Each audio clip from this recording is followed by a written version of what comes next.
Assalamualaikum warahmatullahi wabarakatuh. Perkenalkan, saya Vira Rahayu Utami dengan NIM 2208 10458. Di sini saya akan mempresentasikan bab 1 saya dengan judul Hubungan antara kualitas tidur dengan gejala depresi pada mahasiswa semester akhir. Pada latar belakang, mahasiswa tingkat akhir adalah mereka yang telah menyelesaikan kuliahnya selama minimal 7 semester atau lebih. Mahasiswa adalah individu yang sedang menuntut ilmu di perguruan tinggi, baik negeri maupun swasta, atau lembaga lain yang setingkat dengan perguruan tinggi. Itu menurut Marta Dinata 2018. Kemudian, salah satu masalah yang sering dihadapi oleh mahasiswa adalah menghadapi berbagai tantangan dalam menentukan konsep atau topik untuk referensi. Selain itu, mahasiswa menghadapi berbagai tantangan. Ini termasuk kesulitan menentukan sampel, menggunakan alat ukur, waktu penelitian yang singkat, revisi yang berulang, kurangnya waktu yang dihabiskan oleh guru untuk mengajar, dan waktu yang lama yang dihabiskan oleh guru atau dosen yang mengajar. Itu menurut Imandi et al. 2017.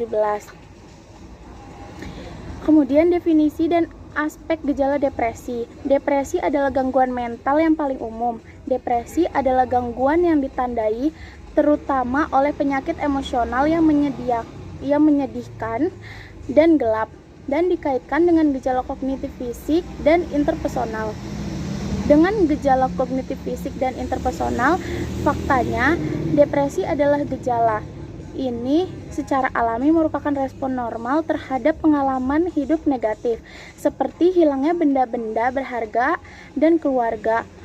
Orang yang memiliki status sosial depresi dan dianggap sebagai kontinum yang transisi dari depresi normal ke depresi klinis. Itu menurut Caron dan Butler 1991. Kemudian aspek Beck dan Alford 2009, depresi mencakup berbagai aspek seperti emosional, kognitif, motivasi, fisik, dan persepsi. Secara emosional ditandai dengan kesedihan mendalam dan kehilangan minat. Secara kognitif muncul pikiran negatif, pesimis, dan menyalahkan diri sendiri. Aspek motivasi terlihat dari hilangnya dorongan untuk beraktivitas. Kalau secara fisik ditandai dengan gangguan tidur, kelelahan, dan perubahan nafsu makan. Pada kasus berat, depresi juga dapat memunculkan delusi dan halusinasi yang memperkuat pikiran negatif.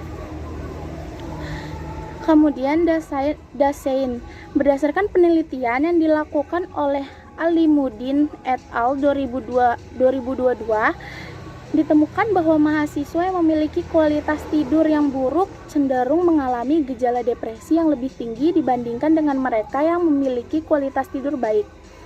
Mahasiswa semester akhir sering mengalami stres akibat tekanan akademik, tugas akhir, dan ketidakpastian masa depan yang berkontribusi pada gangguan tidur dan berdampak negatif terhadap kesehatan mental mereka. Kemudian pada Dasolen, seharusnya mahasiswa semester akhir mampu menjaga kualitas tidur yang baik agar dapat menjaga kestabilan emosional dan kesehatan mentalnya.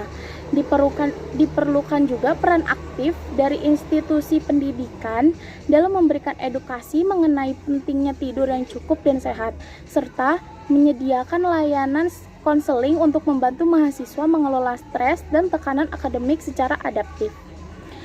Pada faktor-faktor yang mempengaruhi gejala depresi, itu menurut Kaplan 2002 serta Nolan Hoeksema dan Girgos, itu depresi dipengaruhi oleh 3 faktor utama, yaitu biologis, psikologis, dan sosial.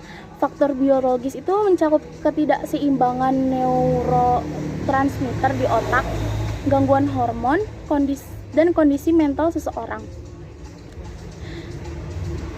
Faktor psikologis berkaitan dengan kepribadian dan pola pikir individu, seperti rasa rendah diri, kecenderungan berpikir negatif, serta penggunaan strategi coping yang tidak sehat dalam menghadapi masalah.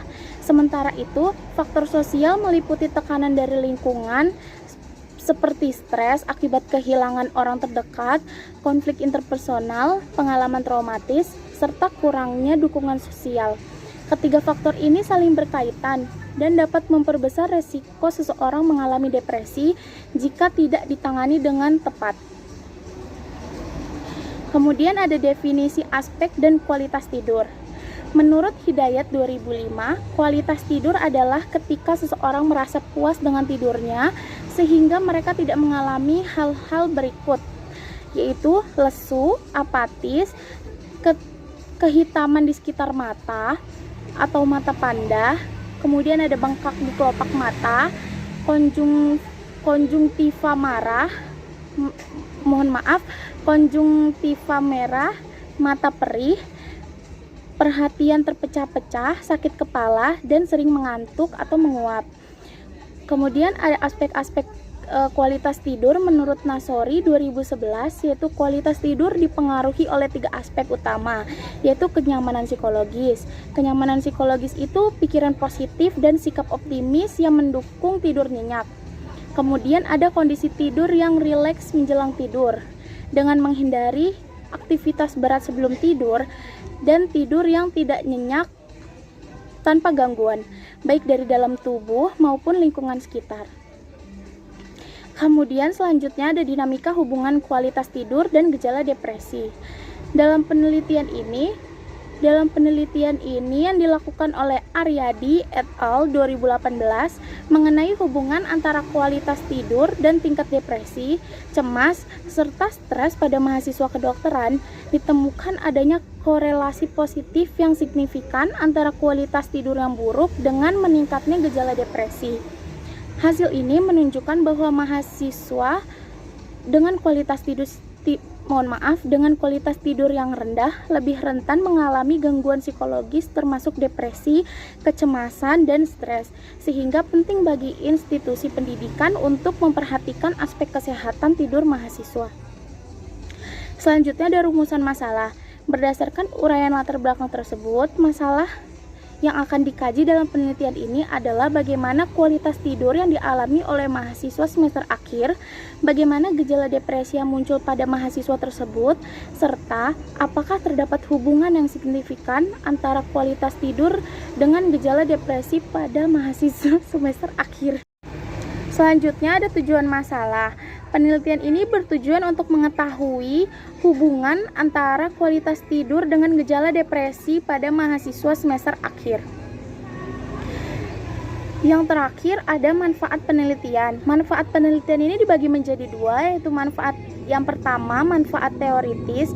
Manfaat teoritis dari penelitian ini adalah mampu memberikan sumbangan ilmiah dalam bidang psikologi, khususnya psikologi klinis dan kesehatan, terkait hubungan antara kualitas tidur dengan gejala depresi pada mahasiswa. Penelitian ini diharapkan dapat memperkaya kajian teori yang berkaitan dengan gangguan tidur dan kesehatan mental, serta menjadi rujukan dalam penelitian-penelitian selanjutnya yang meneliti faktor-faktor yang mempengaruhi kondisi psikologi mahasiswa. Selanjutnya ada manfaat praktis. Manfaat praktis ini mampu memberikan pemahaman secara langsung, baik kepada mahasiswa, konselor kampus, maupun pihak di institusi pendidikan tentang pentingnya menjaga kualitas tidur untuk mendukung kesehatan mental. Penelitian ini dapat menjadi dasar dalam perancangan program edukasi atau intervensi yang bertujuan meningkatkan kualitas tidur demi menurunkan resiko gejala depresi, terutama pada mahasiswa semester akhir yang rentan mengalami tekanan akademik. Segitu saja presentasi dari saya, kurang lebihnya mohon maaf. Wabillahi taufiq wal hidayah. Wassalamualaikum warahmatullahi wabarakatuh.